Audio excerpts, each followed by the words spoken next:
Hi, welcome to this module. This module is in continuation with the last module where we have seen how to use COMSOL Multiphysics as a simulation tool before we go for fabricating a device. Now, we have taken an example of a heater where we have seen how to understand the electrical potential or the temperature, right, when we apply a certain voltage to the pad, and how we can select the material, how we can select the substrate, and then how can we perform the basic simulations. Okay. So, what we have seen in last module is the isothermal temperature, that is the heating, and then we have seen the electrical potential, that how if I apply 12 volts how it is varying across the resistor. Now, this module let us see further. So, further we can see the solid mechanics where we need to understand what is a suppression or rigid mode suppression on the chip.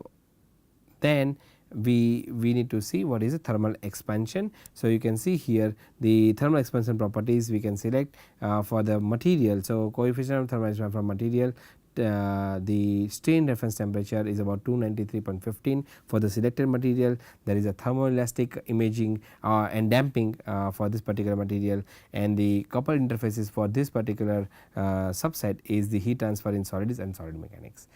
Followed by, if I want to go for a stationary, then I can select solid mechanics, heat transfer, electrical current, and the multiple physics couplings would be thermal expansion, temperature coupling, and electromagnetic heating. So, combining all these things together, I can understand what is the stress across the film. So, this is very important because what we have seen is the heating and what we have seen is the electrical potential. Now, I want to know, because of the heating of the chip, what is the stress across the resistor, and as you see the stress across the resistor as you move along would be different based on the thermal expansion. And this is a plot that you can see here where the stress at the end of the chip is extremely less compared to the heating substrate, and this stress is because of the expansion, this here as well as on this particular area. Now, this is about 0.8 compared to the almost 0.1 or 0 stress at the edge of the chip. Now, there cannot be 0, there will always be some amount of micro stress, and this stress is given in megapascal. So, for the current is not really given in megapascal, the one that we are showing here is somewhere in the megapascal range. So, other than that, you can also see the stress on the solid surface. So, surface 1, you want to see the expression, then you can see the stress that we have seen here, right. Now, if I am showing you the stress, then because of the heating, am I also looking at some displacement? Now, this is a very interesting, because when you heat up, there is a micrometer of displacement. You can see here total displacement of few micrometers because of the expansion of the material, and that you can see about 8 micrometers somewhere around here, right, and it is extremely small at the contact pads, and that is again due to the thermal expansion of the material. When you heat the material at very high temperature, there will be slight change in the displacement. So, what you can see is not only stress, not only temperature, not only electrical potential, but also the displacement for the given heater. So, this we have taken an example of a heater, but we can use a different example like a strain gauge, we can use an example like a pressure sensor, we can use example like microfluidic system, and lot of other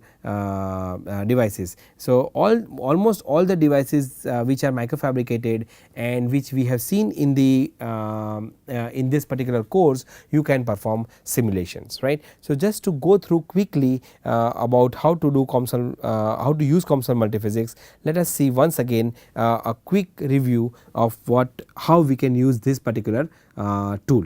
You start with the GUI, open a new model wizard, select a space dimension which is 3D, then you go for electrical currents and the heat transfer. That will be the physics that you have selected, because we are using heater, that is why you have selected the heat transfer. We have to apply a voltage, that is why we have selected electrical currents.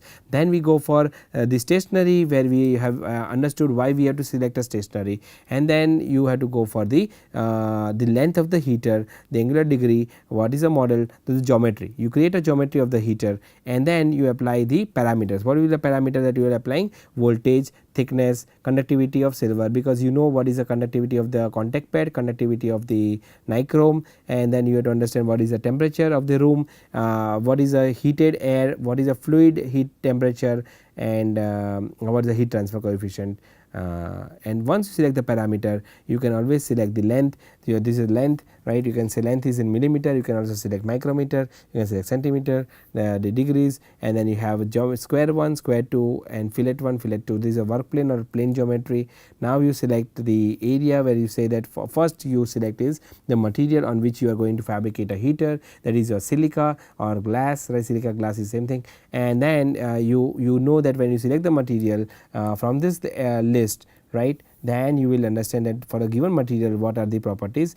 Then you select the contact pads. The material for the contact pad is silver. You can again see the properties of the silver. You select the material for the heater, which is your nichrome. You can see the properties of the nichrome, which is conductivity, density, heat capacity, electrical conductivity, relative permittivity, and of course you have Young's modulus and Poisson ratio. Then you see we select heat transfer in solids, then you select a thin layer, and then you go for the heat flux and heat flux 2 on front and back side. Then you go for the electrical potential, where you are applying. So you are applying between this terminal and this terminal. So you are applying 12 volts here, ground here, and then you go for the temperature coupling, electromagnetic heating, followed by the meshing. So you are creating a mesh, top layer is a triangular mesh, you are swept mesh, the top meshing layer. After you sweep this mesh, then what is the next term? You have to select the heat transfer in solids, the temperature, electromagnetic heating. You select the temperature, you will see the profile, you select the electrical potential, and you see the profile at how the electrical potential is changing, followed by the solid mechanics, where you are looking at the rigid modal suppression, you are looking at the thermal expansion, you are looking at the stationary fields, and you are also looking at the stress as well as the displacement. So this is how you can use the heater as an example for COMSOL multiphysics. Like I said, that most of the devices that we have discussed in our course, you can use those you use this system to simulate those devices. Again, if you are stuck with any problem in using the COMSOL multiphysics, please get back to us, and we will help you out through the forum. This is just a quick example. Because of the limited amount of slot available for the completion of this course, I could not take more than one particular example.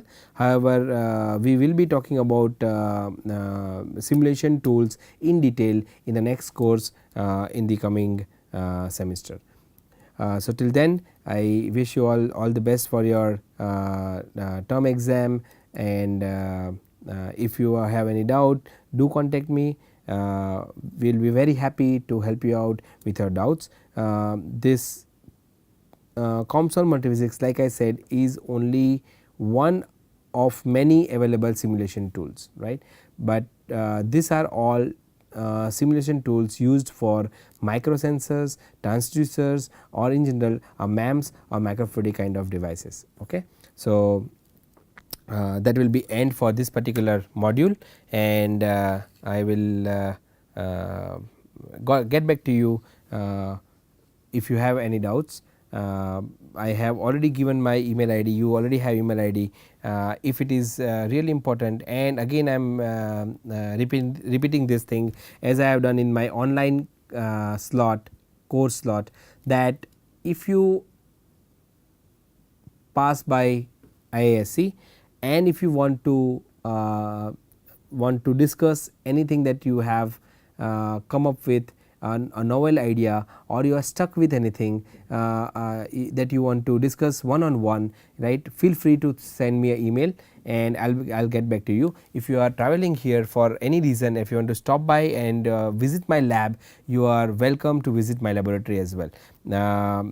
Having said that, I wish you all the luck for your this course and many more such courses which you will be learning through this beautiful NPTEL platform. Till then, you take care, have fun.